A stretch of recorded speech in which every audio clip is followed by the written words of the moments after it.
तो कैसे आप लोग? बहुत अच्छे होंगे। तो बच्चों, आज हम स्टार्ट करने वाले हैं एच सी एफ होता क्या है? एच सी एफ को हम हिंदी में क्या बोलते हैं? महत्तम समा समावर्तक बोलते हैं, ठीक है। और इंग्लिश में क्या बोलते हैं ना, एच सी एफ को हम लोग हाईएस्ट कॉमन फैक्टर बोलते हैं। तो बच्चों, एच सी एफ निकालने का यहाँ पे हम दो तरीका आप लोग को बताएंगे। पहला मेथड बताएंगे जो डिवीज़न मेथड क्या होता है,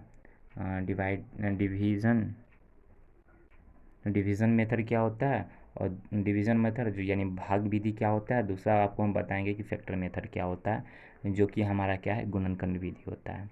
तो डिवीज़न मेथड हम लोग देखे भी हैं, शायद आप लोग बनाए भी होंगे। तो आइए हम दोनों मेथड आपको बहुत अच्छे से समझाते हैं और बहुत ही बेस्ट तरीका से आपको हम सेप निकालना सिखाते हैं। तो आइए स्टार्ट करते हैं। जैसे कि बच्चों, पहला मेथड हम यहाँ पर निकालते हैं। पहला मेथड हमारा क्या है? भाग विधि। ओके, भाग विधि में क्या करना है? 120 है, 380 है, 160 है। तो भाग विधि कुछ इस तरीक़ा से होगा। देखिए, 120 को क्या करेंगे ना, हम 380 में इस तरीक़ा से क्या करेंगे, डिवाइड करेंगे, ठीक। तो ये हमारा कितना से लगाएंगे, 3 से डिवाइडिंग करेंगे तो ये हमारा कितना हो जाएगा, 360 आ जाएगा। तो ये हमारा 20 आ जाएगा। फिर ये 20 को क्या करेंगे ना, 120 से करेंगे तो ये हमारा कितना आ जाएगा, 6 से करेंगे तो ये हमारा कितना, तो 120 आ जाएगा। और कब तक करना है? जब तक कि उसका रिमाइंडर जीरो ना आ जाए, जब तक रिमाइंडर उसका जीरो ना आ जाए। तो यहाँ पे हम इसका अगर देखें तो इस डिवाइडिंग मेथड से क्या होगा ना, इसका जो मौसो हिंदी में क्या बोलता है, मौसो बोलता है। तो ये इसका कितना हो जाएगा, ये 20 आ जाएगा। ओके, ये चीज़ आप लोग जानते हैं। अब हम आपको दूसरा मेथड बताते हैं। दूसरा मेथड हमारा क्या है? दूसरा मेथड है फैक्टर मेथड, जिसको हम गुणनखंड विधि बोलते हैं। तो आइए हम वो बताते हैं। दूसरा मेथड हम आपको बताते हैं फैक्टर मेथड, जो कि हमारा होता है गुणनखंड विधि। ओके, इसमें क्या करना है ना कि जितना जो भी नंबर दिया हुआ है उस नंबर का फैक्टराइजेशन करना है, ठीक। जैसे 120 है, 380 है, 160 है, ठीक। इस सबको क्या करना है ना, कुछ इस तरीक़ा से फैक्टराइजेशन करना है, ठीक। आप लोग देखिए कहीं पे कुछ गलती तो नहीं हो रहा है। ओके, फिर इसको 2 से लगाएंगे।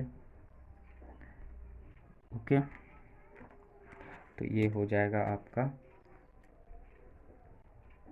ओके, 5 से लगाएंगे, फिर 13 आ जाएगा। फिर इसको हम एक 160 को लगाएंगे 2 से, तो ये हमारा कितना हो जाएगा, 80 हो जाएगा। फिर 2 से लगाएंगे तो 40 हो जाएगा। फिर 2 से तो 20, फिर 2 से तो 10, फिर 2 से तो 5, ठीक। इतना हम क्या किया, निकाल फिर इस ये करने के बाद क्या करेंगे ना, 120 के सामने में हम कुछ इस तरीक़ा से इसको लिख लेंगे। 120 का 2 कितने बार आया है, 2 3 बार आया है, फिर 3 है, फिर 5 है। ओके, इस तरीक़ा से हम लिख लिए। फिर 380 को क्या किए ना, 380 को हम कुछ इस तरीक़ा से लिखेंगे, 5 13, समझ रहे हैं आप। फिर हमारा कितना है, 160 है। 160 को हम 2 का पावर 5 हो गया। अब हम आपको बताते हैं, अभी हम आपको जस्ट बताए हैं कि एच सी एफ का फुल फॉर्म क्या होता है, हाईएस्ट कॉमन फैक्टर। ओके, यहाँ पे जो हम 120 का फैक्टर निकाले हैं तो ये हमारा कुछ फैक्टर ये आया। 380 का फैक्टर निकाले हैं तो ये हमारा कुछ फैक्टर ये बन के आया। और 160 का अगर हम फैक्टर निकालें तो ये हमारा फैक्टर बन के आया। तो कहने का मतलब क्या है ना कि एच सी एफ का क्या फुल फॉर्म होता है, हाईएस्ट कॉमन फैक्टर। तो हम इन तीनों में, ये तीनों जो फैक्टर आप देख रहे हैं, इस तीनों फैक्टर में से हमको वो फैक्टर चूज करना है जो कि हाईएस्ट कॉमन हो। कहने मतलब हाईएस्ट कॉमन फैक्टर करने का मतलब क्या, ये तीनों में कॉमन हो लेकिन हाईएस्ट कॉमन फैक्टर है। देखिए, इन तीनों में अगर देखा जाए तो इसमें क्या है, 2 का पावर 3 है, यहाँ पे 2 का पावर 2 है, यहाँ पे 2 का पावर 5 है। अगर तीनों में अगर हम कॉमन ले सकते हैं इस 2 में, तो कितना ले सकते हैं, 2 का पावर 2 ले सकते हैं कॉमन, क्योंकि इसमें भी 2 का पावर 2 कॉमन आ जाएगा, इसमें भी 2 का पावर कॉमन है, और 2 का पावर 2 इसमें भी कॉमन होगा, यानी 2 का पावर 2 कॉमन ले लिए। उसके बाद अगर कॉमन देखें, 3 पहले 120 में है तो दूसरा वाला में नहीं है, तीसरा वाला में भी 3 नहीं है, तो ये हाईएस्ट कॉमन फैक्टर नहीं है, यानी ये कॉमन नहीं है तीनों में, तो हम 3 नहीं लेंगे। 5 देखते हैं क्या 5 तीनों में है, तो 5 इसमें भी है, इसमें भी है, इसमें भी है, एक एक 5 दोनों में है, तो एक 5 हम क्या किए, कॉमन ले लिए। ओके, और क्या देखिए, 13 तीनों में है नहीं, 13 सेकंड वाले में है और ये दोनों में नहीं है, तो हम यहाँ पे क्या करें ना, 13 नहीं लेंगे। तो हमारे पास बस ये दो ही चीज़ बचा है जो हाईएस्ट कॉमन फैक्टर में आया है।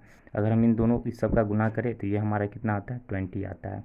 यहाँ से भी इस मेथड से भी हम देख लिए कि हमारा कितना आता है, HCF 20 आता है। तो हमने यहाँ पे क्या देखें कि दोनों मेथड से आपको हम HCF निकालना बता दिए थे, एक भाग विधि से जो कि हम लोग को करते हैं, और एक हम दूसरा बताएं आपको गुणनखंड विधि, जो कि इस विधि से भी आप लोग को हम निकालना सिखा दिए हैं। तो आशा करते हैं कि ये चीज़ आप लोग बहुत अच्छे से समझे होंगे। तो अगर आप लोग बहुत अच्छे से समझे हैं तो इस पे क्वेश्चन ज़्यादा से ज़्यादा प्रैक्टिस कीजिए, बनाइए, और मिलते हैं नेक्स्ट क्लास में कुछ नए टॉपिक के साथ। तब तक के लिए थैंक यू और बाय।